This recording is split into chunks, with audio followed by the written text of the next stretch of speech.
"I don't take orders from nurses," the soldier growled, blood pouring down his arm as he resisted her touch. But Carly didn't blink.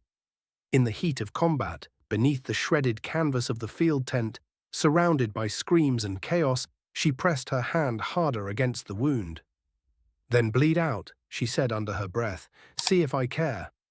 That was Carly Moore, just a field nurse in scrubs, overlooked by most of the unit, treated like background noise in a world of steel, smoke and rank.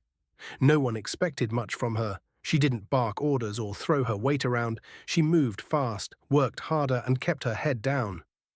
Until the day Captain Hale came in, barely alive, barely conscious, and everything changed.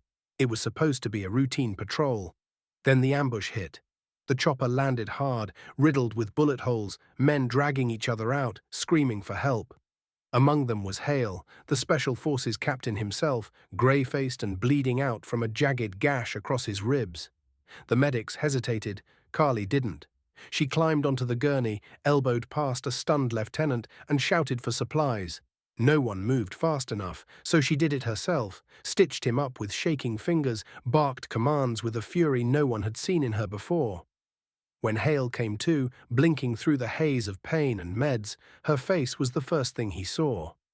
"You're not Army," he whispered, still dazed. "No," she replied without looking up. "I'm the reason you're still breathing." After that, things were different. The rest of the unit started to notice her. But Hale, he watched her differently. He didn't say much, but Carly felt it in every glance. Not hunger, not desperation, respect. And maybe something deeper he wasn't ready to admit.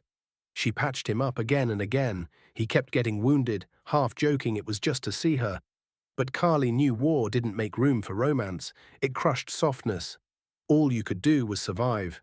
Still, the connection between them grew in the spaces between bombs, in the long silences after triage, in the quiet nods they exchanged across the camp.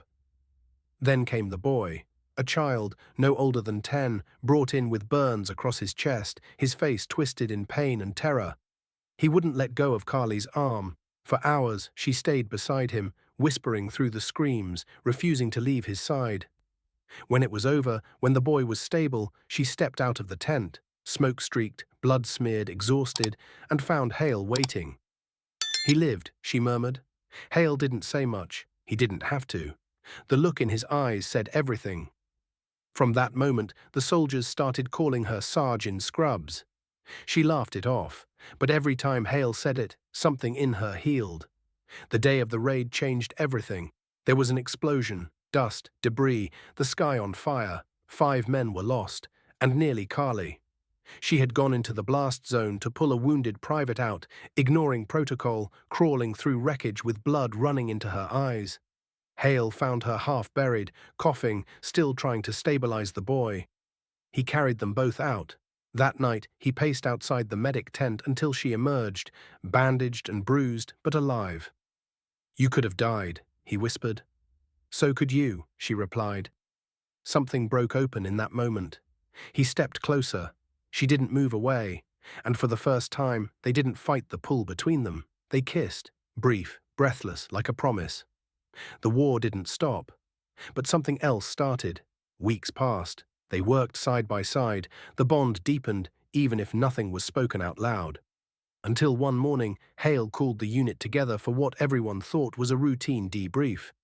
Carly stood at the edge of the group, distracted, until Hale turned to her, dropped to one knee, and pulled out a ring made from a bullet casing and parachute cord. Her breath caught. Silence fell over the camp. "I've fought in 5 countries," Hale said, voice steady. "I've stared down death more times than I can count. But I've never met anyone braver than you. I don't care about protocol. I care about you, Carly Moore.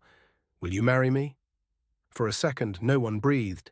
Then Carly let out a choked laugh, tears streaming down her face. "Only if I get to stitch your wounds forever," she whispered.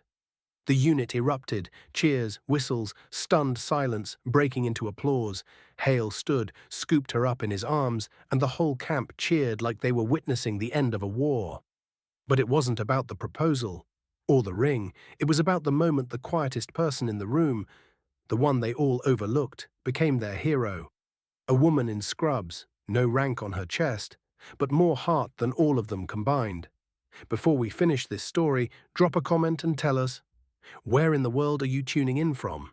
We'd love to know, because real courage doesn't always come with a title. Sometimes it walks into battle without armor, saves lives with bare hands, and still has the strength to love. If this story touched you, subscribe to the channel and hit that like button and drop a comment below.